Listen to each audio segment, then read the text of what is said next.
The Book of Joshua, Chapter 1.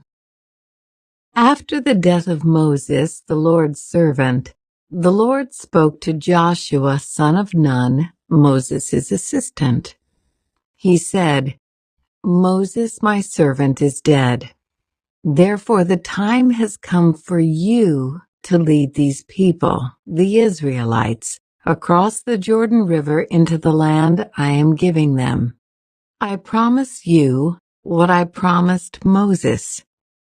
Wherever you set foot, you will be on land I have given you, from the Negev wilderness in the south to the Lebanon mountains in the north, from the Euphrates River in the east to the Mediterranean Sea in the west, including all the land of the Hittites.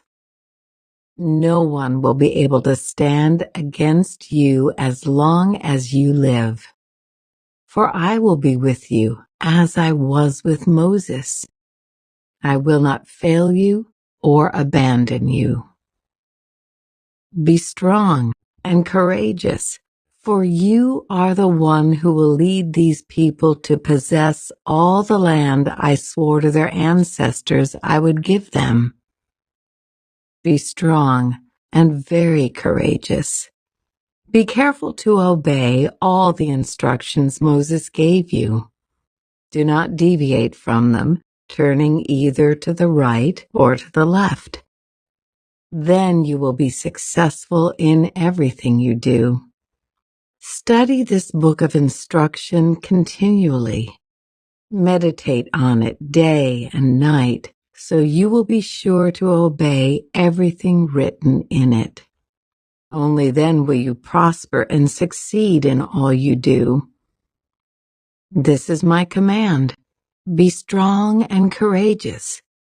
Do not be afraid or discouraged, for the Lord your God is with you wherever you go." Joshua then commanded the officers of Israel, "Go through the camp and tell the people to get their provisions ready. In 3 days you will cross the Jordan River and take possession of the land the Lord your God is giving you." Then Joshua called together the tribes of Reuben, Gad, and the half-tribe of Manasseh. He told them, "Remember what Moses, the servant of the Lord, commanded you.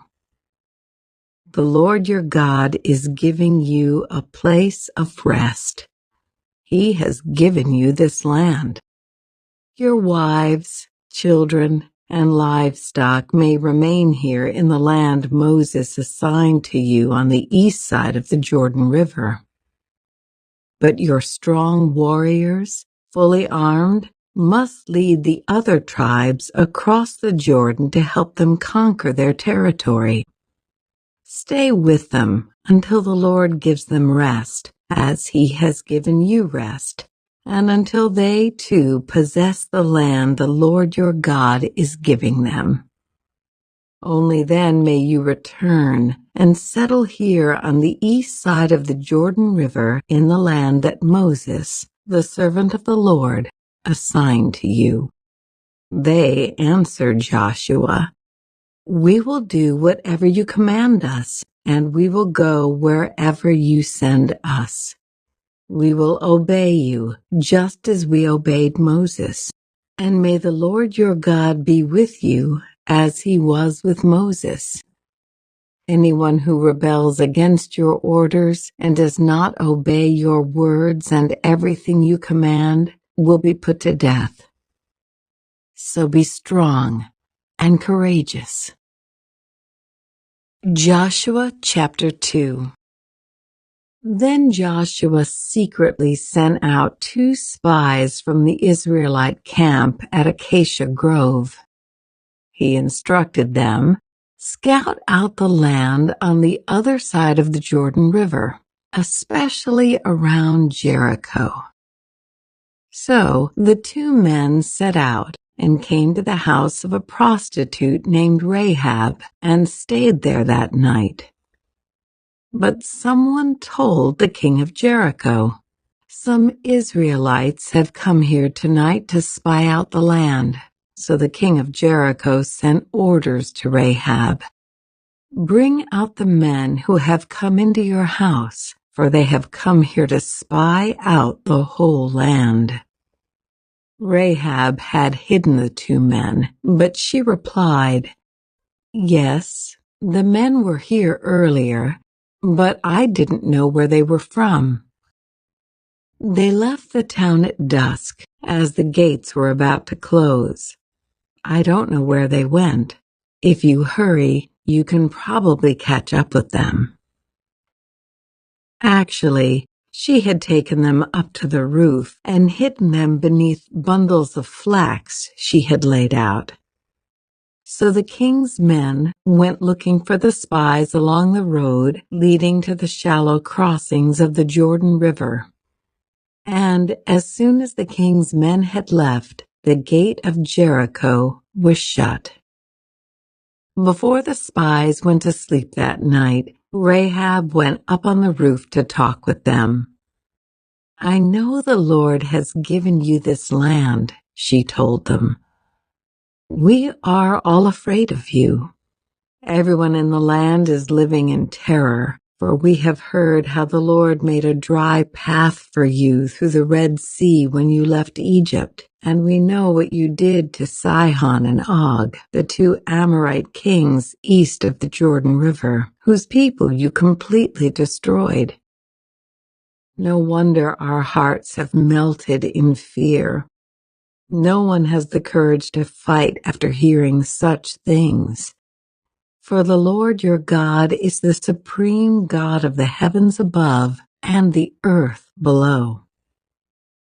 Now swear to me, by the Lord, that you will be kind to me and my family since I have helped you. Give me some guarantee that when Jericho is conquered, you will let me live, along with my father and mother, my brothers and sisters, and all their families." "We offer our own lives as a guarantee for your safety," the men agreed. "If you don't betray us, we will keep our promise and be kind to you when the Lord gives us the land." Then, since Rahab's house was built into the town wall, she let them down by a rope through the window. "Escape to the hill country," she told them. "Hide there for 3 days from the men searching for you.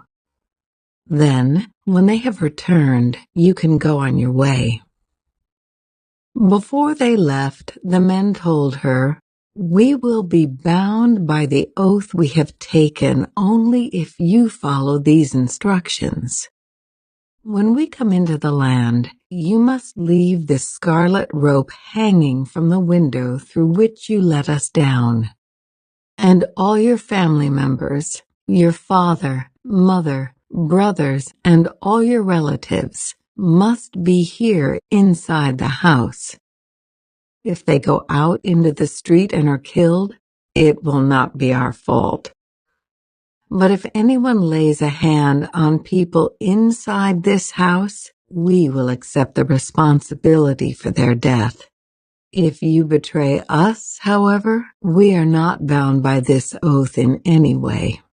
"I accept your terms," she replied, and she sent them on their way, leaving the scarlet rope hanging from the window. The spies went up into the hill country and stayed there 3 days. The men who were chasing them searched everywhere along the road, but they finally returned without success. Then the 2 spies came down from the hill country, crossed the Jordan River, and reported to Joshua all that had happened to them. "The Lord has given us the whole land," they said, "for all the people in the land are terrified of us." Joshua chapter 3. Early the next morning, Joshua and all the Israelites left Acacia Grove and arrived at the banks of the Jordan River, where they camped before crossing. 3 days later, the Israelite officers went through the camp, giving these instructions to the people. When you see the Levitical priests carrying the Ark of the Covenant of the Lord your God, move out from your positions and follow them. Since you have never traveled this way before, they will guide you. Stay about half a mile behind them, keeping a clear distance between you and the ark. Make sure you don't come any closer. Then Joshua told the people, "Purify yourselves, for tomorrow the Lord will do great wonders among you." In the morning, Joshua said to the priests, "Lift up the Ark of the Covenant and lead the people across the river." And so they started out and went ahead of the people. The Lord told Joshua, "Today I will begin to make you a great leader in the eyes of all the Israelites. They will know that I am with you, just as I was with Moses. Give this command to the priests who carry the Ark of the Covenant. When you reach the banks of the Jordan River, take a few steps into the river and stop there." So Joshua told the Israelites, "Come and listen to what the Lord your God says. Today you will know that the living God is among you. He will surely drive out the Canaanites, Hittites, Hivites, Perizzites, Girgashites, Amorites, and Jebusites ahead of you. Look, the Ark of the Covenant, which belongs to the Lord of the whole earth, will lead you across the Jordan River. Now choose 12 men from the tribes of Israel, one from each tribe. The priests will carry the Ark of the Lord of all the earth. As soon as their feet touch the water, the flow of water will be cut off upstream, and the river will stand up like a wall." So the people left their camp to cross the Jordan, and the priests who were carrying the Ark of the Covenant went ahead of them. It was the harvest season, and the Jordan was overflowing its banks. But as soon as the feet of the priests who were carrying the ark touched the water at the river's edge, the water above that point began backing up a great distance away at a town called Adam, which is near Zarethan. And the water below that point flowed onto the Dead Sea until the riverbed was dry. Then all the people crossed over near the town of Jericho. Meanwhile, the priests who were carrying the Ark of the Lord's Covenant stood on dry ground in the middle of the riverbed as the people passed by. They waited there until the whole nation of Israel had crossed the Jordan on dry ground. Joshua chapter 4. When all the people had crossed the Jordan, the Lord said to Joshua, "Now choose 12 men, one from each tribe. Tell them, take 12 stones from the very place where the priests are standing in the middle of the Jordan. Carry them out and pile them up at the place where you will camp tonight." So Joshua called together the 12 men he had chosen, one from each of the tribes of Israel. He told them, "Go into the middle of the Jordan, in front of the ark of the Lord your God. Each of you must pick up one stone and carry it out on your shoulder, 12 stones in all, one for each of the 12 tribes of Israel. We will use these stones to build a memorial. In the future, your children will ask you, 'What do these stones mean?' Then you can tell them, 'They remind us that the Jordan River stopped flowing when the Ark of the Lord's Covenant went across.'" These stones will stand as a memorial among the people of Israel forever." So the men did as Joshua had commanded them. They took 12 stones from the middle of the Jordan River, one for each tribe, just as the Lord had told Joshua. They carried them to the place where they camped for the night and constructed the memorial there.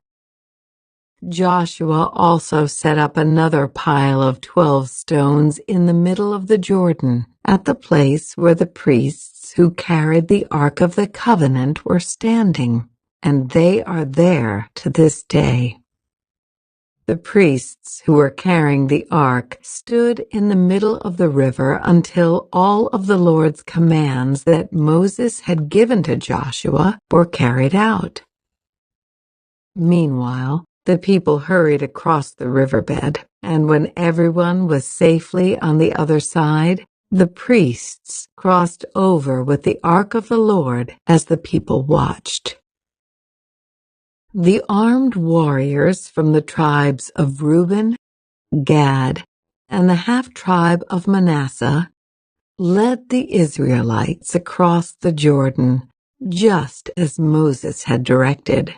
These armed men, about 40,000 strong, were ready for battle, and the Lord was with them as they crossed over to the plains of Jericho. That day, the Lord made Joshua a great leader in the eyes of all the Israelites, and for the rest of his life, they revered him as much as they had revered Moses.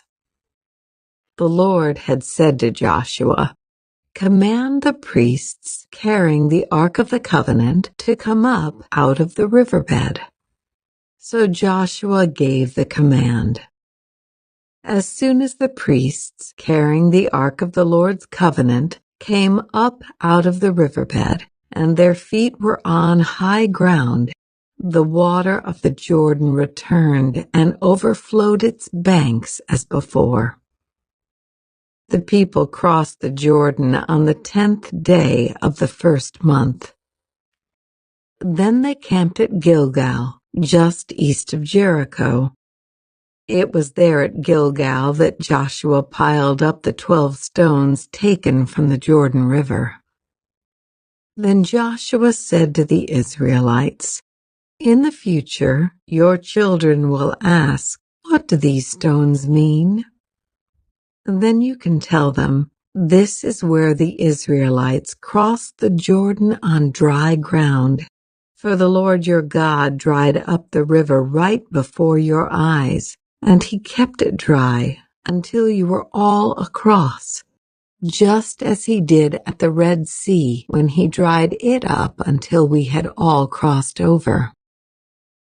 He did this so all the nations of the earth might know that the Lord's hand is powerful, and so you might fear the Lord your God forever." Joshua chapter 5. When all the Amorite kings west of the Jordan and all the Canaanite kings who lived along the Mediterranean coast heard how the Lord had dried up the Jordan River so the people of Israel could cross, they lost heart and were paralyzed with fear because of them. At that time, the Lord told Joshua, "Make flint knives and circumcise this second generation of Israelites." So Joshua made flint knives and circumcised the entire male population of Israel at Gibeath Hararaloth. Joshua had to circumcise them because all the men who were old enough to fight in battle when they left Egypt had died in the wilderness. Those who left Egypt had all been circumcised, but none of those born after the Exodus, during the years in the wilderness, had been circumcised. The Israelites had traveled in the wilderness for 40 years, until all the men who were old enough to fight in battle when they left Egypt had died.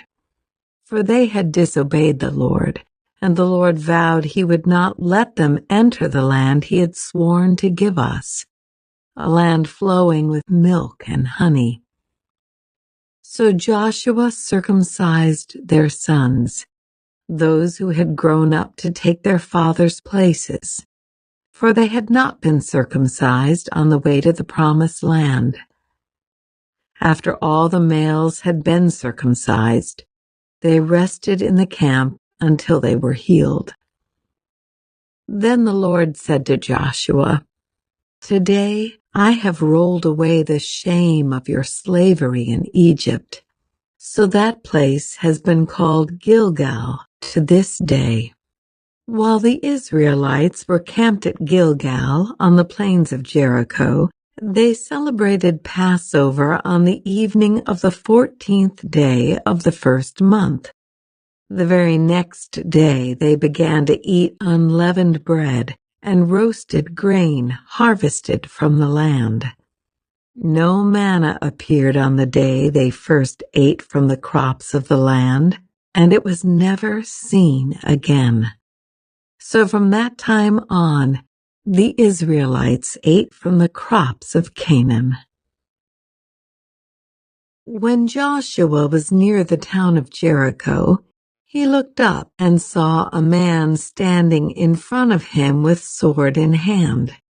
Joshua went up to him and demanded, "Are you friend or foe?" "Neither one," he replied. "I am the commander of the Lord's army."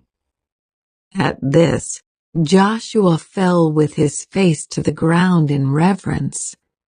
"I am at your command," Joshua said. "What do you want your servant to do?"